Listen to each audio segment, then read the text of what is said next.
everyone, I'm Marsha. Welcome back to my channel, and guess what, you guys? I finally got an Instant Pot. Yes, so I've been hearing a lot of talk about the Instant Pot for well over a year now, and to be honest with you, I was not planning on getting one, but I have an older brother who got one probably a little while ago, and he has not been able to stop talking about it. He's always talking about how much he loves this Instant Pot, what he made in his Instant Pot. So I was like, okay, let me try it out. I caught it on sale and I got one, and yes, it is pretty awesome. So I've made sweet potatoes in it. I've made white rice, brown rice, chicken stock, soup, you name it. And I plan on making a lot more in it because it is pretty awesome. So if you would like to see me make some recipes in my Instant Pot, make sure you subscribe to my channel because I do plan on showing you some really easy, simple recipes to make in your Instant Pot. But for today's video, I am just going over the basics of how to use an Instant Pot. So let's get started. All right, so first I want to go over really quickly the type of Instant Pot that I have. So there's a couple of different models out there. I actually have the Instant Pot Duo Nova, and it's one of their latest models that's out right now. And so it's a 6-quart. There's different sizes. I got the 6-quart Instant Pot Duo Nova, and it is a 7-in-1 Instant Pot. So that means it has 7 different appliances all within that one Instant Pot.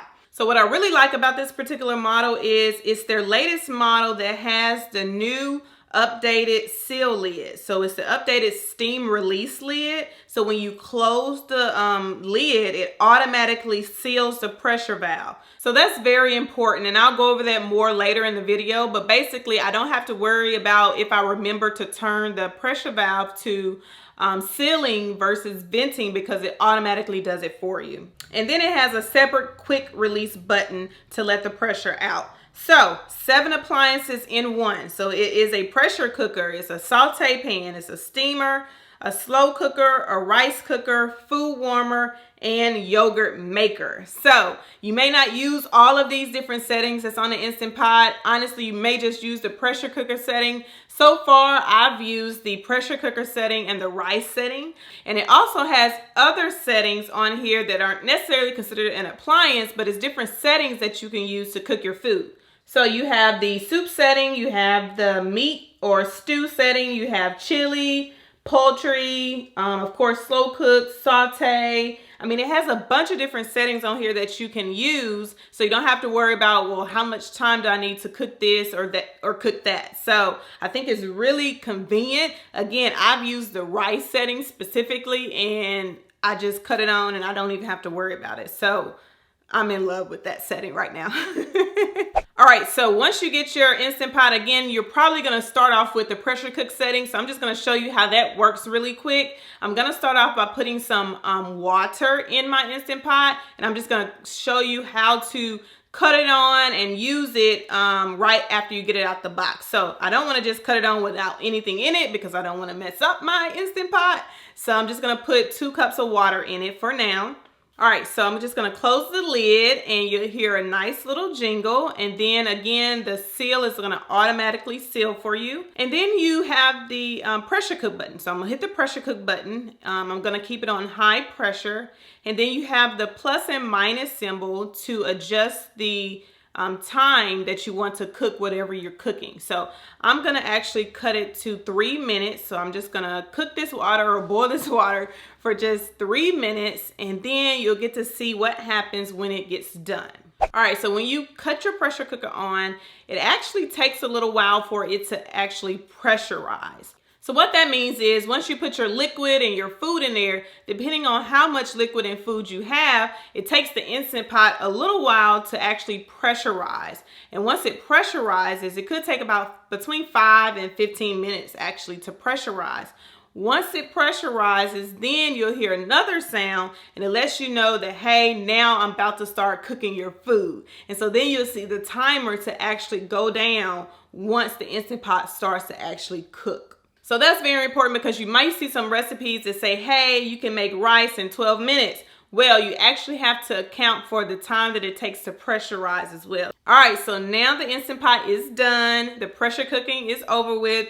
So let me quickly go over the difference between a natural steam release and a quick release. So As I said at the beginning of the video, this new Instant Pot comes with a separate quick release button. So if you have one of the older models, the steam valve and the quick release valve is all in one, and you have to kind of make sure that you stand away from it because you don't want to, get burned by the steam. So this one actually has its own separate button for the quick release. Now, when you're looking at an Instant Pot recipe, it'll usually tell you if you should do a natural steam release or quick release.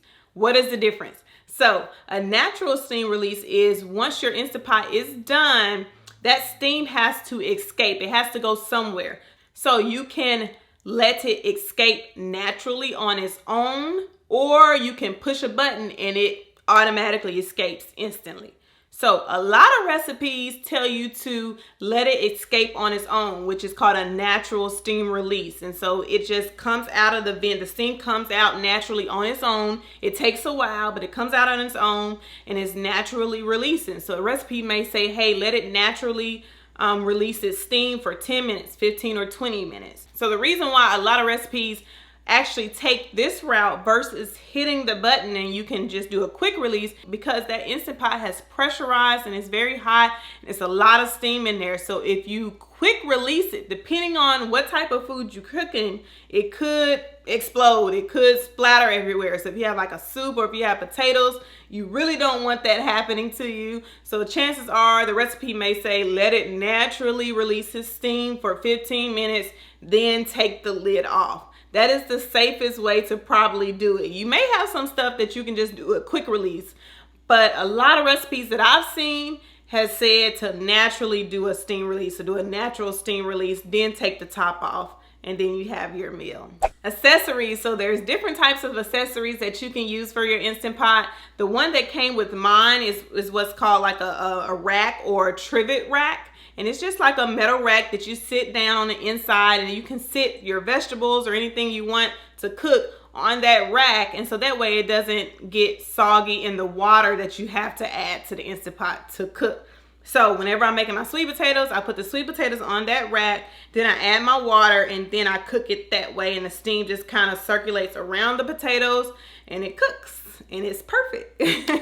So if your Instant Pot did not come with one of these metal racks, I definitely suggest you get one. I'll leave a link down in the description box below for the one that I have. And it's probably a good idea just to get an extra one if you need it. My Instant Pot actually came with it, so I'll leave another link in the description box for the exact Instant Pot that I have in case you would like to purchase that one. And last but not least, this is probably the most important thing that I'll tell you in the video, is the Instant Pot needs liquid in order to function properly. So let me repeat that. You have to add liquid to your Instant Pot in order to cook anything in it, or you will damage your Instant Pot.